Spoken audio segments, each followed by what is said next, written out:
धार की बदनावर की प्रिया अग्रवाल ने मिसेस इंडिया प्लेनेट प्रतियोगिता में शानदार प्रदर्शन करते हुए राष्ट्रीय स्तर पर द्वितीय रनर अप का स्थान प्राप्त किया है। खिताब हासिल करने के बाद पहली बार बदनावर पहुंचने पर प्रिया अग्रवाल का परिजन और बदनावर वासियों ने जमकर स्वागत किया।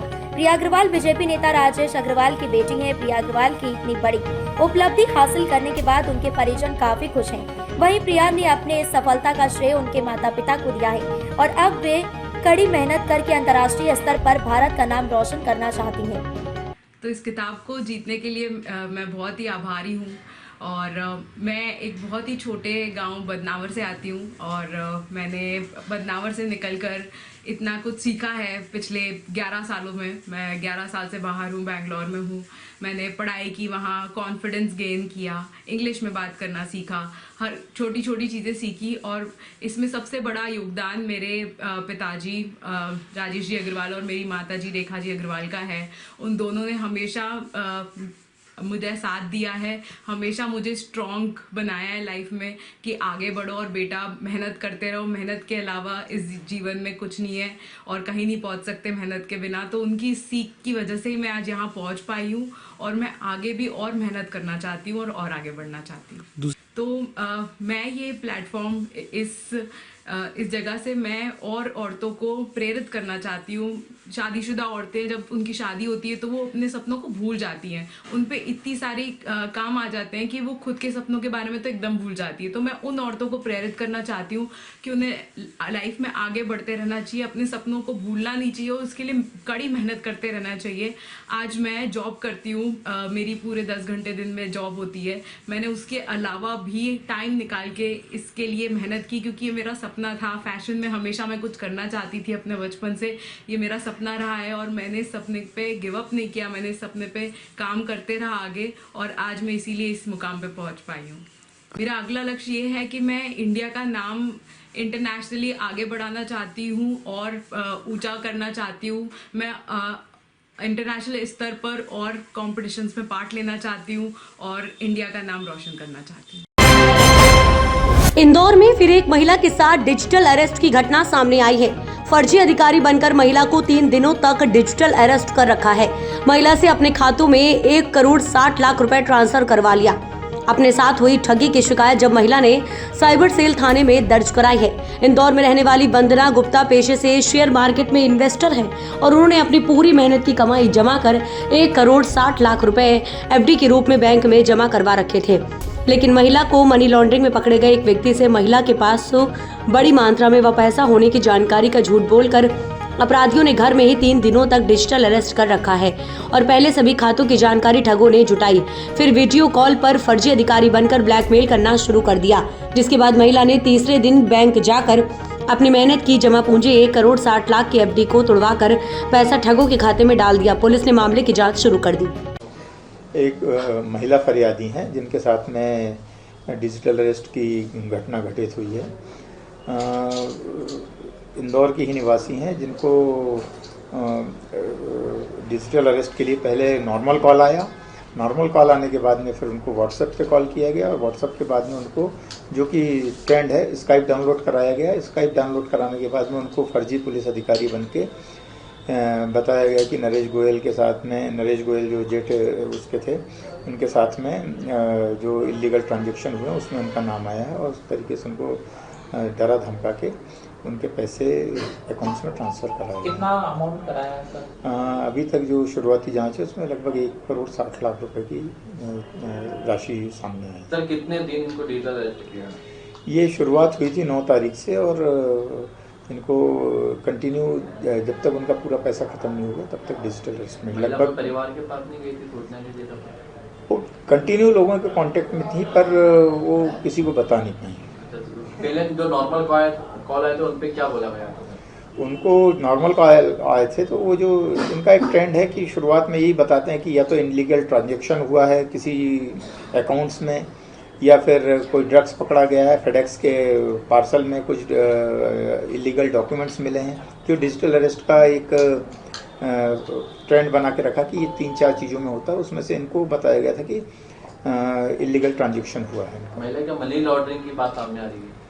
नहीं, मनी लॉन्ड्रिंग वगैरह कुछ भी नहीं है इसमें, पर वो चूँकि सीधे साधे लोगों को इस तरीके से बरगला देते हैं, अपनी बातों के झांसे में ले लेते हैं, उसी तरीके से घटना घटी। महिला के जागरूक नहीं थी सर, आज की जो एडवाइजरी जारी हुई है। एडवाइजरी जारी होती है, उससे जागरूक नहीं थी वो। एक्चुअली घरेलू महिला हैं तो ज़्यादा बोले न्यूज़पेपर नहीं पढ़ती हैं, व्हाट्सएप पे मैं नहीं हूँ, तो इस कारण उनको जानकारी नहीं थी। सर एफडी कितने की क्या तोड़वाई थी इन्होंने? इनने लगभग 1 करोड़ की एफडी तोड़वाई है, फिर बाकी चीज़ें भी जो है लिक्विडेट कर ली। पैसा फिर सर किन खातों में गया, कैसा क्या इन्होंने ट्रांसफर किया? वो है, हम लोग उस पर इन्वेस्टिगेशन कर रहे हैं और सब तरफ मिल करके उसको रुकवाने का प्रयास कर रहे हैं। महिला का क्या पेशा है सर, क्या करती है? वो हाउसवाइफ हैं और शेयर मार्केट में थोड़ा इन्वेस्ट करती हैं, शेयर मार्केट का काम करती हैं। इसमें क्या सर आपकी कोई जांच या कोई गिरफ्तारी की हुई है अभी तक? अभी शुरुआती स्टेज पे है और अब हम लोग प्रयास कर रहे हैं, जहाँ जहाँ से ट्रांजैक्शन हुए हैं, बॉम्बे भी है और बाकी जगहों पे भी बैंक्स का पूरा लेके डिटेल, उनको रोकने का प्रयास कर रहे हैं। खाचरौद विधायक की लिखी नेम प्लेट हूटर लगी कार को एसडीओपी खाचरौद ने ब्रिज के पास रोका। फिल्मी स्टाइल में युवकों ने 2 किलोमीटर दौड़ाई कार। एसडीओपी पुष्पा प्रजापति की टीम ने कार का पीछा कर 4 युवकों को धर दबोचा।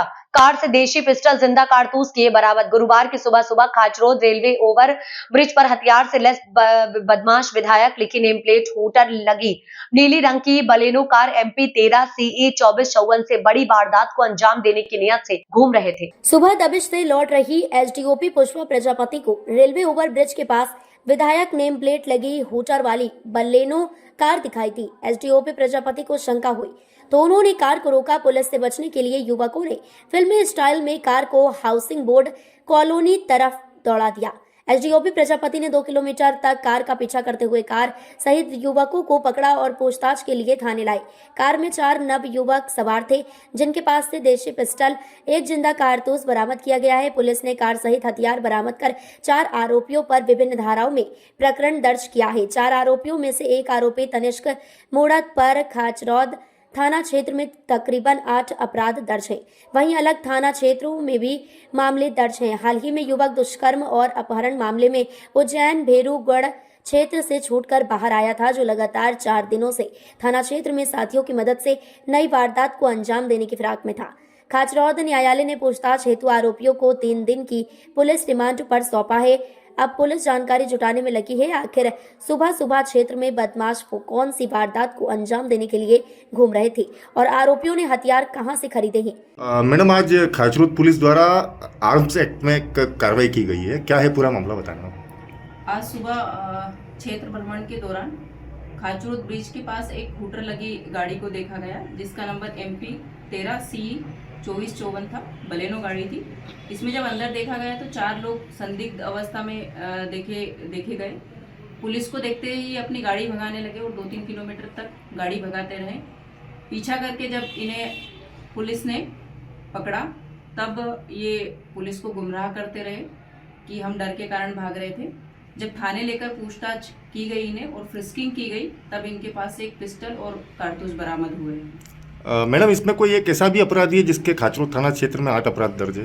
एक खाचरौद का इसमें है, जिसके पूर्व में 4 से 5 गंभीर अपराध यहाँ पर है और उसके अन्य थानों में भी सूचना प्राप्त हुई कि इसके पूर्व से अपराध है। और भी अपराधों को खुलाने के लिए क्या पुलिस कोर्ट से PR मांगने की अपेक्षा? मैडम, जिस प्रकार से हथियार मिले हैं, क्या ये आरोपी हथियारों की तस्करी करते थे? किस प्रकार से पुलिस इन पे आगामी कार्रवाई करेगी?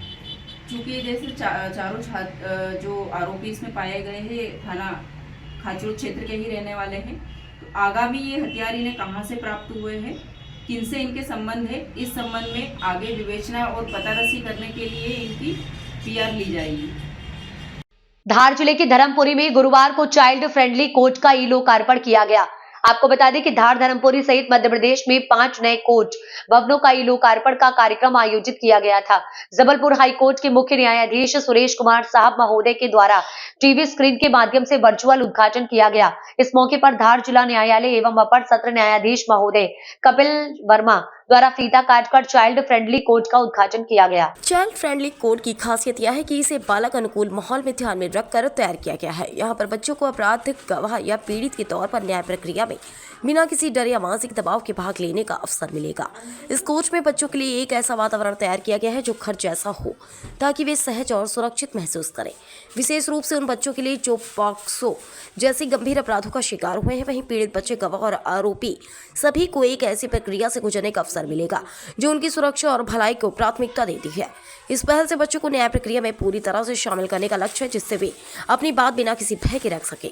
यह कदम बच्चों के अधिकारों की रक्षा और उनके लिए न्याय प्रक्रिया को अधिक सरल बनाने की दिशा में एक महत्वपूर्ण पहल है। सर पहले तो आपका शुभ नाम बताइए। जी, मैं कपिल वर्मा, जिला एवं अपर सत्र न्यायाधीश धर्मपुरी, वर्तमान में चाइल्ड फ्रेंडली कोर्ट के प्रिसाइडिंग ऑफिसर के रूप में नॉमिनेटेड हूँ माननीय उच्च न्यायालय की ओर से।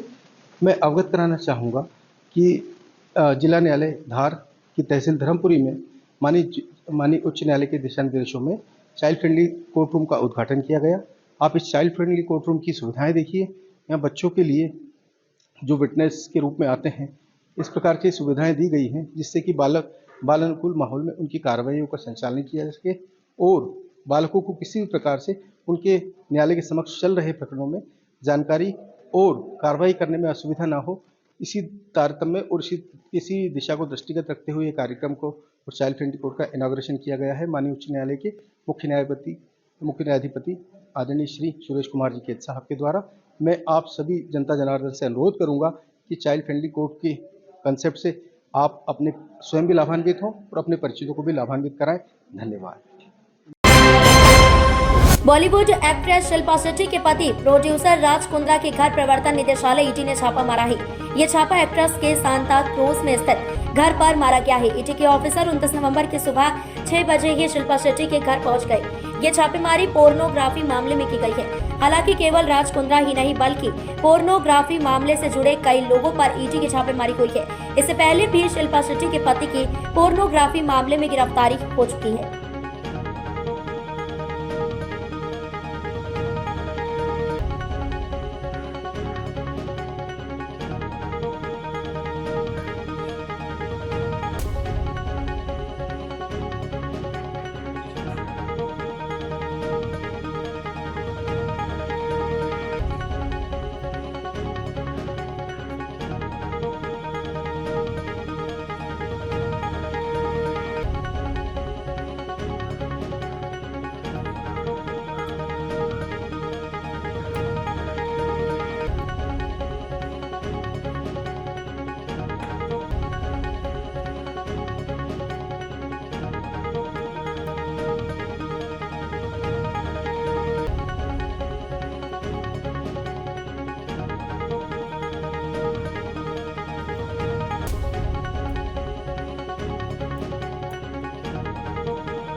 बड़ी खबर इस वक्त की मुरैना में ब्लास्ट में हुई मौत के पीड़ितों से मिलने पहुंचे प्रभारी मंत्री करण सिंह।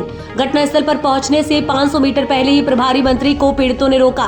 पुलिस प्रशासन पर लापरवाही के लगे आरोप। पूर्व में हुई घटना के आरोपी को और समय रहते गिरफ्तार किया जाता तो ये घटना नहीं होती घटित। घटनास्थल पर पहुंचते प्रभारी मंत्री के सामने पुलिस प्रशासन मुर्दाबाद के लगाए नारे। प्रभारी मंत्री की गाड़ी को भी रोकने का पीड़ितों ने किया प्रयास। देखिए, ये दुर्घटना है, तो आकस्मिक दुर्घटना गलत है। हमें भी दुख है, सरकार को भी दुख है।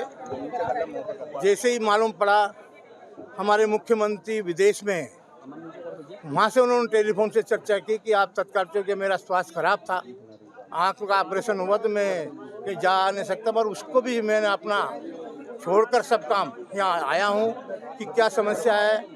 6 लोगों की जो भी मृत्यु हुई है उनको 2-2 लाख रुपए मुख्यमंत्री जी अपनी तरफ से कर दिए हैं। जिनके मकान क्षतिग्रस्त हुए हैं उनको भी RBC 6-4 में अंतर्गत हमने 1,25,000 रुपये उनको दिए हैं। और जहाँ भी शिकायत आई, अगर मकान डिस्प्ले हुआ, कहीं भी दीवार गिरी, में तहसीलदार हमारे कलेक्टर को निर्देश दिए मैंने, जांच करा लेंगे, सबको RBC 6-4 के अंतर्गत मैं मदद करूँगा। क्या लगता है एक ही महीने में तीसरी घटना होना, देखिए कहीं बड़ी लापरवाही है? एक बात बताऊं आपको, जो कोई नहीं बोलता, ये कोई बहुत बड़ी अलग वो नहीं है। कोई भी सूचना देता पुलिस को, अगर कोई पुलिस प्रशासन काम नहीं करता तो हमारी जवाबदारी, हमारे नागरिकों भी कर्तव्य की वो सूचना दे तत्काल। अब घटना है, उसके लिए दुख व्यक्त करते हैं और सरकार को उसकी चिंता है। जिसका भी नुकसान हुआ, जो भी शिकायत मिलेगी, अभी मैं मीटिंग ले रहा हूँ इसी मामले में, उनकी भरपाई करेंगे। शाजापुर में महिला एवं बाल विकास विभाग व पुलिस विभाग ने संयुक्त रूप से बाल विवाह रोकथाम के लिए एवं जन जागरूकता के उद्देश्य को लेकर कलेक्टर रिजू बाफना के निर्देशन में शाजापुर को बाल विवाह मुक्त बनाए जाने को लेकर कलश यात्रा का आयोजन किया। कलश यात्रा के दौरान सहायक कलेक्टर शिवम यादव ने बाल विवाह रोकथाम व बेटी बचाओ बेटी पढ़ाओ की शपथ भी दिलवाई गई है। वहीं यात्रा को नन्ही बालिका के हाथों हरी झंडी दिखाकर रवाना किया गया है। यात्रा का समापन स्थानीय गायत्री शक्तिपीठ के समीप किया गया है। इस दौरान जिला कार्यक्रम अधिकारी नीलम चौहान ने बाल विवाह रोकथाम के लिए समाज के समस्त नागरिकों, महिलाओं व शौर्य दल सदस्यों से अभियान में सहभागी बनने की अपील की गई है। बाल विवाह मुक्त भारत अभियान के शुभारंभ के अवसर पर आज जिले में बाल विवाह मुक्त शाजापुर बनाने के प्रयासों से कलश यात्रा का आयोजन किया गया। इसके माध्यम से हमने आम जनता से अपील की है कि बाल विवाह जिले में ना हो और समस्त बालक बालिकाओं का 18 वर्ष और 21 वर्ष की पूर्ण होने पर ही विवाह हो। इस हेतु हम कंटिन्यू जन जागरण का प्रयास करेंगे और इसी तारतम्य में आज विभिन्न आंगनबाड़ी केंद्रों पर और स्कूलों में भी बाल विवाह रोकथाम की शपथ दी। खरगोन जिले के चैनपुर थाना क्षेत्र में मवेशी व्यापार को लेकर मारपीट का मामला सामने आया है। इस मारपीट में 2 लोग घायल हुए, जिन्हें जिला अस्पताल में उपचार के लिए भर्ती कराया गया है। इस मारपीट में 62,000 रुपए लूट का आरोप भी लगाया गया है। अस्पताल में उपचाररत मोहसिन खान ने बताया कि खरगोन उमर खलील रोड मल्टी निवासी होकर मवेशियों के व्यापार करता है। गुरुवार को भुसावल से मवेशी बेचने की राशि लेकर अपने साथी यूसुफ खान के साथ बाइक से खरगोन लौट रहा था। रात अधिक होने और ठंड लगने से चिड़िया में दोस्त विजय के घर रुके थे।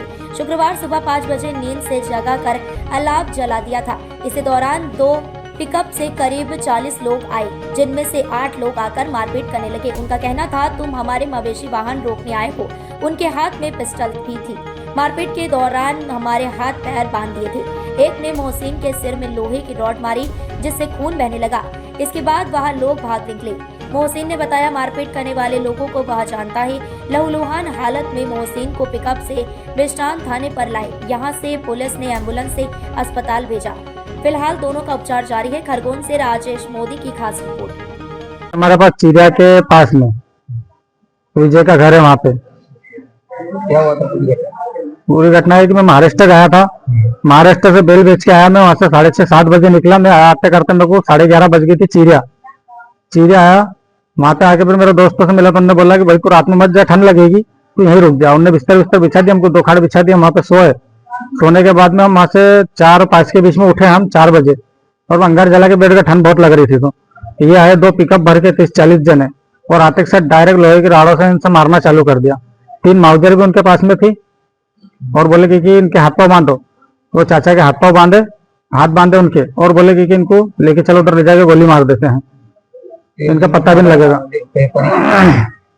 पैसे परिचित नहीं है उनको, मैं पहचानता हूँ। ढोरों की मवेशी की गाड़ियां चलाते हैं वो। कौन थे?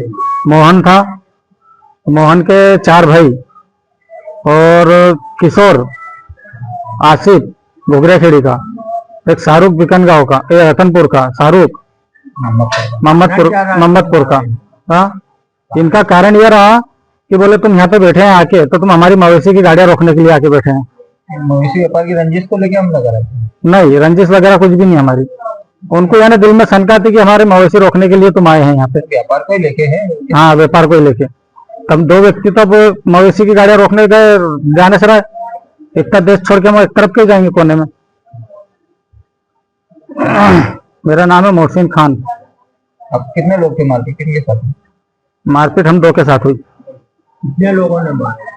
ये करीबन थे तो 40 लोग, लेकिन 10-12 जने डायरेक्ट मारने लग गए थे हमको उतरते के साथ। जैसे ऐसे भी ले गए। 62,000 रुपये ले गए। 62,000 रुपये निकाल ली मेरे जेब में से। क्या नाम लिख के आप? मेरा नाम है मोहसिन खान। तुमको कहाँ लगे? आपको मारा है? तुम कहाँ रहते? घर कौन रहते? अरे आप क्या मारा कैसे? लोहे की राड़ मारी। लोहे की राड़ों से मारा और 3 कट्टे भी थे उनके पास में।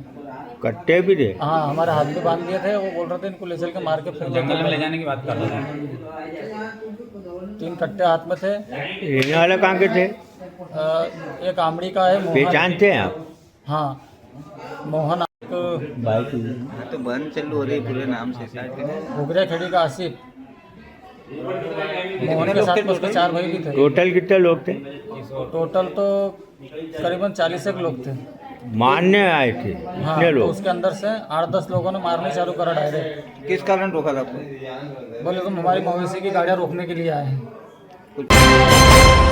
जौरा नगर पालिका के अध्यक्ष अखिल महेश्वरी ने आज नगर पालिका सभागार में प्रेस वार्ता कर बताया कि जौरा नगर पालिका के विकास कार्यों के लिए 15 करोड़ कॉमर्शियल कॉम्प्लेक्स और 15.5 करोड़ वाटर ट्रीटमेंट प्लांट के लिए मिले हैं, जिसके कारण शहर में जल भराव की समस्या खत्म होगी और ये काम अमृत योजना के तहत किया जाएगा। इस योजना के तहत MS रोड पर 4.6 किलोमीटर का नाला बनाया जाएगा और इस योजना के तहत एक वाटर ट्रीटमेंट प्लांट तैयार किया जाएगा।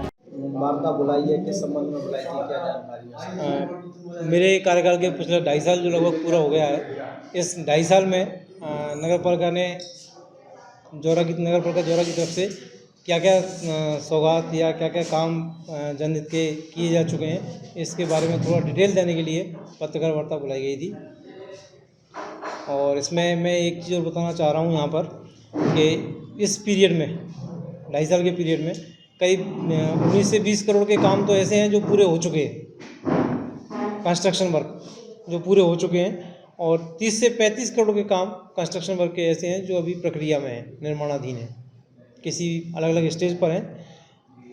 इस बीच में हमको लगभग 90 से 95 बीघा ज़मीन अलग से विभिन्न प्रयोजनों के लिए अलग अलग जगहों पर शासन की तरफ से नगर पालिका को दी जा चुकी है, जिसका कि अभी सीमांकन होना बाकी है। सीमांकन होने के बाद उस पर जो भी जिस चीज़ के लिए, जिस प्रयोजन के लिए हमको वो ज़मीन दी गई है, हम उस पर आगे की कार्रवाई करेंगे।